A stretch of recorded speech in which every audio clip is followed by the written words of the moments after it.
Welcome back. आज है Friday, आज है लर्निंग डे और आज का टॉपिक है सीपीआर। सीपीआर का कई नाम है। कोई इसको सेंट्रल पिवोट रेंज बोलता है, कोई इसको फ्लोर ट्रेडर पिवोट्स बोलता है और कोई बोलता है एक्सटेंडेड फ्लोर पिवोट पॉइंट। पर एक ही इंडिकेटर है और उसका काम एक ही है। जनरली इंट्राडे ट्रेडिंग के लिए ज़्यादातर प्रोफेशनल ट्रेडर सीपीआर को यूज़ करता है। जो भी ट्रेडर प्राइस एक्शन को ट्रेड करता है, प्राइस को बेहतरीन तरीके से समझने के लिए 2-4 इंडिकेटर का यूज़ भी करता है। अब आपको काफ़ी प्राइस एक्शन ट्रेडर ऐसा मिल जाएगा जो ट्रेडर सिर्फ प्राइस को देखते हुए काम करता है। पर मेरा मानना है अगर प्राइस एक्शन के साथ साथ एक दो इंडिकेटर को आप समझ लेते हो तो वो आपको बेटर प्राइस रीडिंग पे हेल्प करता है और आपका एक्यूरेसी बढ़ाने में हेल्प करता है। अब सीपीआर ऐसा ही एक इंडिकेटर है जिसका प्राइमरी टारगेट होता है सपोर्ट रेजिस्टेंस को प्रोवाइड करना। सीपीआर को देखते हुए आप सपोर्ट रेजिस्टेंस को समझ सकते हो। सीपीआर आपको कोई भी तरीके का एंट्री और एग्जिट सिग्नल प्रोवाइड नहीं करता है। सीपीआर डायरेक्टली पिवोट की तरह ही प्लॉट होता है और पिवोट का एक नया एडवांस तरीका होता है सीपीआर। आप में से कई लोग होंगे जो सीपीआर के बारे में सुने होंगे और कई लोग होंगे जो सीपीआर के बारे में पहली बार सुन रहे हो, तो इसलिए थोड़ा सा इंट्रोडक्शन का जरूरत पड़ेगा, जो इंट्रोडक्शन आपको सीपीआर के साथ परिचित कराएगा। अगर आप पहले से ही सीपीआर को जानते हो तो यहाँ पे आपके लिए कुछ टिप्स और ट्रिक्स मिलेगा जिसको आप अगर इस्तेमाल करते हो तो प्राइस को बेटर रीड करना सीख जाएंगे। सीपीआर पे मेन जो होता है वो होता है पिवोट पॉइंट पीपी। जो हम लोग जानते हैं पिवोट पॉइंट एक सपोर्ट और रेजिस्टेंस की तरह काम करता है और एक बहुत इंपॉर्टेंट सपोर्ट रेजिस्टेंस होता है। अब ये जो सीपीआर का मिडिल का लाइन है, ये लाइन होता है पीपी यानी सेंट्रल पिवोट पॉइंट। ऊपर पे रहता है टॉप सेंट्रल पिवोट और नीचे रहता है बॉटम सेंट्रल पिवोट। ये दो लाइन पिवोट से सीपीआर को अलग करता है। अब इस टॉप सेंट्रल पिवोट और बॉटम सेंट्रल पिवोट, एक ऊपर होता है जिसको बोला जाता है टीसी और एक नीचे होता है जिसको बोला जाता है बीसी। टीसी बीसी भी पिवोट के तरह एक इंपॉर्टेंट सपोर्ट रेजिस्टेंस होता है। अब इस सीपीआर को यूज करके आप प्राइस का ट्रेंड समझ सकते हो। प्राइस कैसे बिहेव करेगा उसको मार्केट ओपन होने से पहले प्रेडिक्ट कर सकते हो। सीपीआर का पहला जो इंपॉर्टेंट कैरेक्टरिस्टिक होता है वो होता है असेंडिंग सीपीआर। काफी सिंपल है और सिंपल चीज ही मार्केट पे अच्छा काम करता है। असेंडिंग सीपीआर क्या है? अगर आप देखते हो करंट डे का सीपीआर प्रीवियस डे के सीपीआर के ऊपर है तो आप पकड़ सकते हो मार्केट का ट्रेंड अपसाइड पे है और इसको बोला जाता है असेंडिंग सीपीआर। यहां पे देखेंगे इस सीपीआर को, इसके ऊपर नेक्स्ट डे सीपीआर है, एक असेंडिंग सीपीआर है तो आप ट्रेंड पे मार्केट है। इस दिन पे क्या हुआ? प्रीवियस डे के ऊपर सीपीआर बना तो अभी तक आप ट्रेंड चल रहा है। इस डे पे क्या हुआ? प्रीवियस डे के ऊपर सीपीआर बना तो मार्केट पे आप ट्रेंड अभी तक जारी है। इसी तरीके से आप समझ पाओगे मार्केट का ओवरऑल सेंटीमेंट क्या है, मार्केट का ओवरऑल ट्रेंड क्या है। अब असेंडिंग होगा तो उसका ऑपोजिट होगा डिसेंडिंग सीपीआर। असेंडिंग की तरह सिंपल है। अगर आप देखते हो प्रीवियस डे का सीपीआर करंट डे के सीपीआर के ऊपर है तो आज के दिन पे करंट डे पे डिसेंडिंग सीपीआर है। एक है असेंडिंग सीपीआर, जब मार्केट ऊपर आ रहा था सीपीआर भी प्राइस के साथ ऊपर ऊपर ऊपर आ रहा था। एक होता है डिसेंडिंग सीपीआर, जब मार्केट नीचे आएगा सीपीआर भी नीचे नीचे नीचे नीचे आएगा। प्रीवियस डे का सीपीआर और करंट डे का सीपीआर अगर आप कंपेयर करेंगे, अगर आपको दिखता है कि करंट डे का सीपीआर प्रीवियस डे का सीपीआर के नीचे है तो तुरंत समझ जाना मार्केट का ट्रेंड शिफ्ट हो गया है और डाउन साइड पे चला गया है। उसके बाद है trend changing CPR. Ascending CPR चल रहा था, मार्केट ऊपर आ रहा था, अचानक से अगर आपको दिख जाए कि मार्केट कोशिश किया पर सीपीआर को फोड़ के ऊपर नहीं जा पाया, सीपीआर से ही रेजिस्ट करके मार्केट नीचे आना स्टार्ट करता है तो ट्रेंड शिफ्ट हो चुका है। इसको कहा जाता है ट्रेंड चेंजिंग सीपीआर। अगर समझने में दिक्कत हो रहा है तो वीडियो को थोड़ा सा पॉज करते हुए रिवाइंड करते हुए देख लीजिएगा। अब दोनों इंपॉर्टेंट चीज होता है, एक वाइड सीपीआर और एक होता है नैरो सीपीआर। दोनों का कोई एग्जैक्ट कंडीशन नहीं होता है कि फर्क इतना रहेगा तो आप इसको वाइड कह सकते हो, फर्क इतना कम रहेगा तो आपको नैरो कह सकते हो। इसमें आपको देख के ही उसको समझना पड़ेगा कि प्रीवियस डेज का सीपीआर का साइज क्या था और करंट डे का सीपीआर का साइज क्या है। अगर देखते हो करंट डे पे सीपीआर एक अच्छा खासा बड़ा रेंज बनाया है, तीनों लाइन के अंदर अच्छा खासा फर्क है, सीपीआर मोटा है तो उसको बोला जाता है वाइड सीपीआर। उसका उल्टा नैरो सीपीआर। अब नैरो सीपीआर क्या है? अगर आप देखते हो कि तीनों लाइन के अंदर फर्क बहुत कम है, एक छोटा सा नैरो रेंज बनाया है सीपीआर ने, तो इसको बोला जाता है नैरो सीपीआर। अब वाइड सीपीआर क्या बोलता है? वाइड सीपीआर बोलता है market sideways to range bound बनेगा। नैरो सीपीआर बोलता है मार्केट अगर एक रेंज बाउंड एरिया को क्रॉस करके ब्रेकआउट या तो ब्रेकडाउन दे तो अच्छा खासा ट्रेंडिंग डे आपको देखने को मिल सकता है। यानी सीपीआर का स्ट्रक्चर को देख के आप प्रेडिक्ट कर सकते हो कि आने वाला दिन कैसा बनेगा या बन सकता है। पर अगर सिर्फ आप वाइड सीपीआर को देख के या नैरो सीपीआर को देख के प्रेडिक्शन करेंगे कि आज मार्केट साइडवेज रहेगा या ट्रेंडिंग रहेगा तो उसका एक्यूरेसी कम होगा। वीडियो में आगे चल के हम लोग समझेंगे किस किस कंडीशन को देखते हुए आप आपका एक्यूरेसी बढ़ा सकते हो। पहले हम लोग जान लेते हैं कि सीपीआर और उसका कंडीशंस क्या क्या होता है। नेक्स्ट टाइप ऑफ सीपीआर है वर्जिन सीपीआर। वर्जिन सीपीआर मेरा पर्सनल फेवरेट है क्योंकि वर्जिन सीपीआर मार्केट पे एक अच्छा खासा सपोर्ट या रेजिस्टेंस की तरह काम करता है। अगर आप देखते हो मार्केट पे पूरा दिन पे प्राइस सीपीआर को एक बार भी टच नहीं किया है, अनटच्ड कोई सीपीआर है तो उसको बोला जाता है वर्जिन सीपीआर। वर्जिन सीपीआर का कैरेक्टरिस्टिक क्या है? आने वाले दिनों पे अगर प्राइस उस सीपीआर रेंज के अंदर आता है तो वो एक सपोर्ट रेजिस्टेंस की तरह काम करता है और प्रोबेबिलिटी रहता है कि मार्केट वहां से टर्न करे, रिवर्स करे, ऊपर या तो नीचे जाना शुरू करे। अगर मान लीजिए यहां पे एक वर्जिन सीपीआर आपको मिल रहा है और आप देख रहे हो मार्केट नीचे से ऊपर आ रहा है तो यही सीपीआर रेजिस्टेंस की तरह काम करेगा। अगर आपको वर्जिन सीपीआर मिल रहा है और नेक्स्ट डे पे आप देख रहे हो कि प्राइस ऊपर से नीचे आ रहा है तो यही सीपीआर वाला रेंज आपके लिए सपोर्ट की तरह काम करेगा। सिर्फ एक रूल याद रखना कि सीपीआर ज्यादा पुराना नहीं होना चाहिए।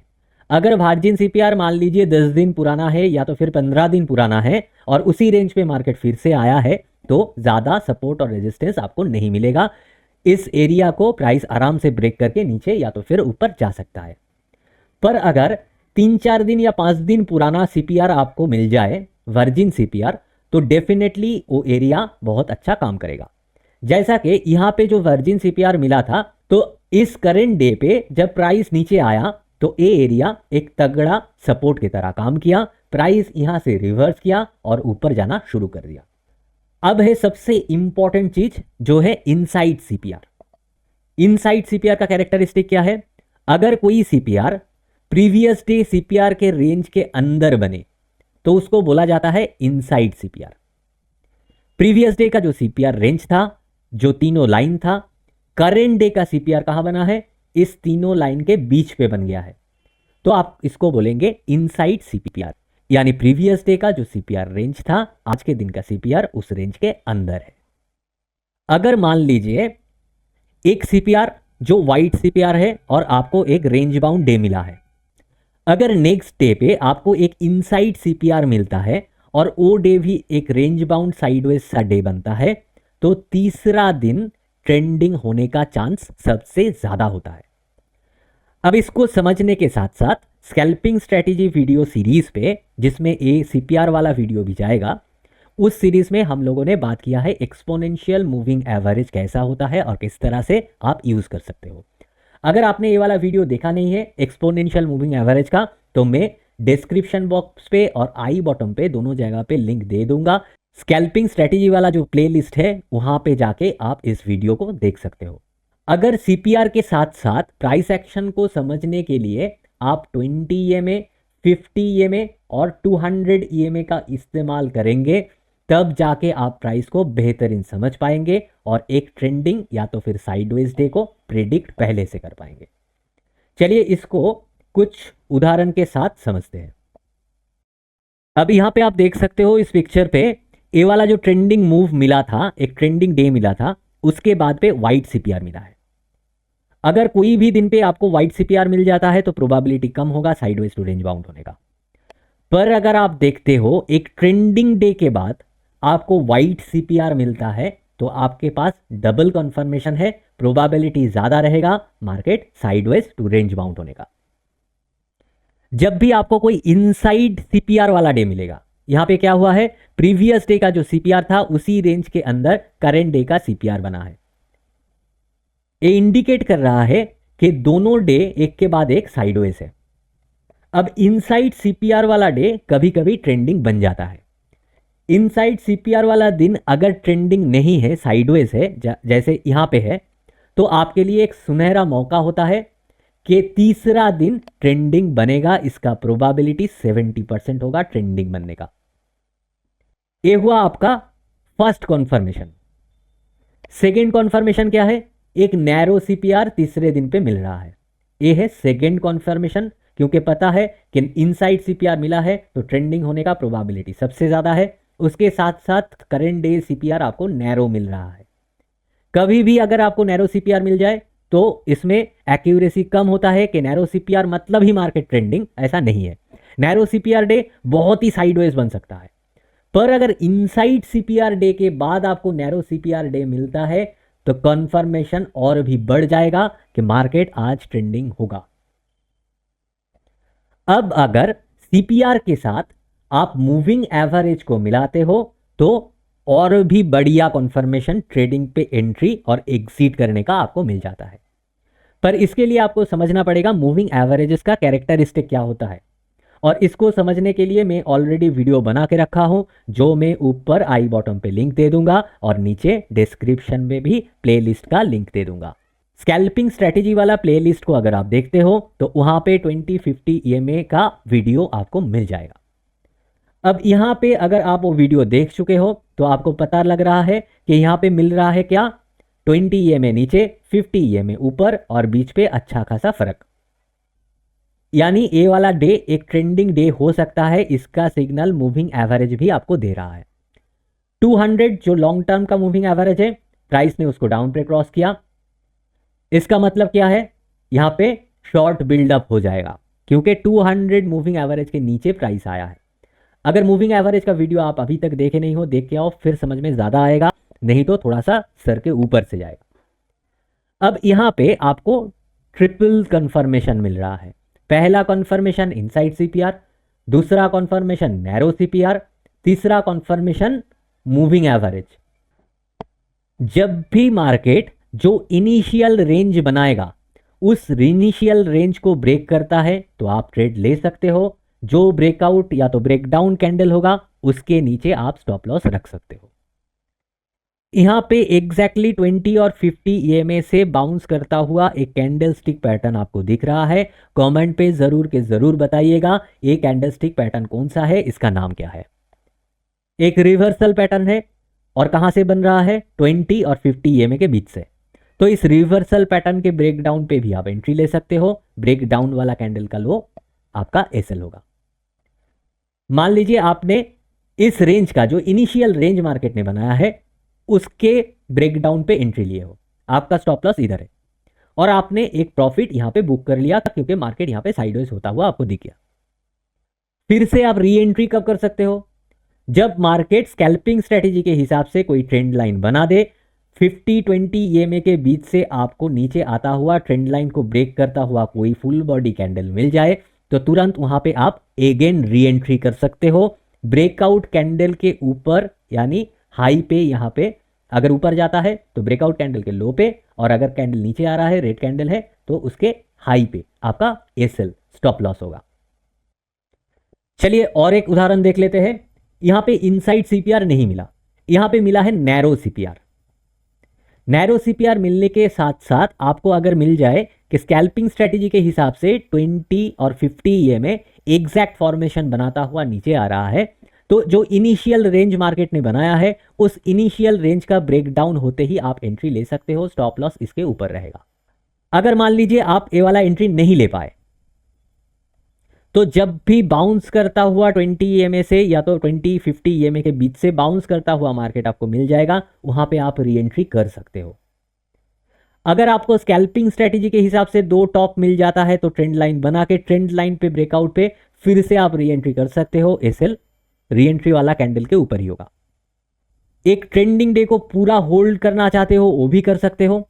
अगर छोटा छोटा प्रॉफिट बुक करते हुए स्कैल्पिंग करते हुए आना चाहते हो वो भी कर सकते हो। अगर आप सीपीआर के मदद से समझ लेते हो कि कैसा मूव मिलने वाला है और मूविंग एवरेज को देख के कंफर्मेशन बना लेते हो कि इस तरह का मूव में इस तरह से एंट्री हम बनाएंगे, तो आप प्राइस एक्शन को सही तरीके से रीड कर पाओगे और ट्रेंडिंग डे को मिस नहीं करोगे।